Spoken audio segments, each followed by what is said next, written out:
জমিতে ধান কাটতে গিয়ে দেখে মৃতদেহ। ধানের জমি থেকে কঙ্কাল মৃতদেহ উদ্ধার করল পুলিশ। বুধবার বিকেলে উত্তর দিনাজপুর জেলার করণদিঘি থানার লাহুতারা 1 গ্রাম পঞ্চায়েতের কেশবপুর থেকে মৃতদেহটি উদ্ধার হয়। কেশবপুরে রাজ্য সড়কের ধারে বিস্তীর্ণ জমিতে ধান রয়েছে।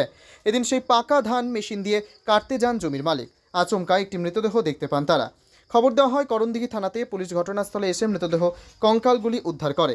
স্থানীয় বাসিন্দারা জানিয়েছেন, যেই জমিতে মৃতদেহ পড়েছিল সেখানকার বেশ কিছুটা অংশে পাকা ধান ভাঙা রয়েছে।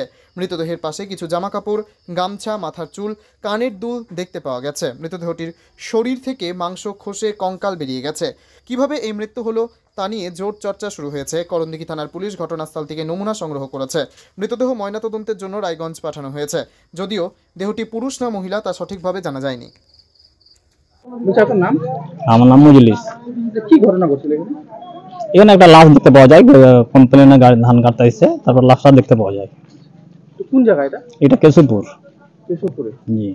মানে কি করে দেখতে পালো এই জিনিসটা? ও কমপ্লেনে ধান কাটতে এসেছিল, হ্যাঁ, ওই গাড়িতে চড়ে আছিল, ওই ড্রাইভারটা দেখেছে। মানে বডি পাওয়া গেছে? বডি মেয়েরা পাওয়া ছেলে গেছে, চিনা গেছে? ওটা বুঝতে পারা যায়নি। আচ্ছা, এই অঞ্চলে কি কোনো মিসিং কেস ছিল আগে থেকে? কই আমরা তো জানি না। ছিল না? না। তো এই যে তারপরে কি পুলিশ এসেছিল? পুলিশ এসেছিল, এখন ওই লাশটা দেখতে পেয়ে পুলিশ এসেছিল। খবর দেওয়া হয় পুলিশকে। কি চাচ্ছেন তাহলে এখন?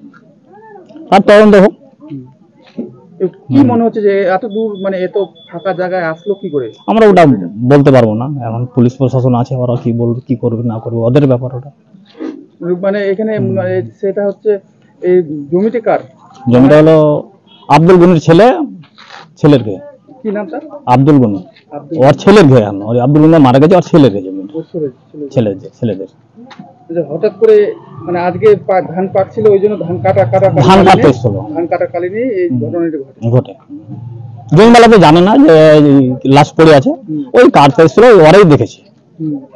তারপর তারা খবর দিল। আপনার নাম? আমার নাম মজলিস। কোথায় বাড়ি? কেশবপুর।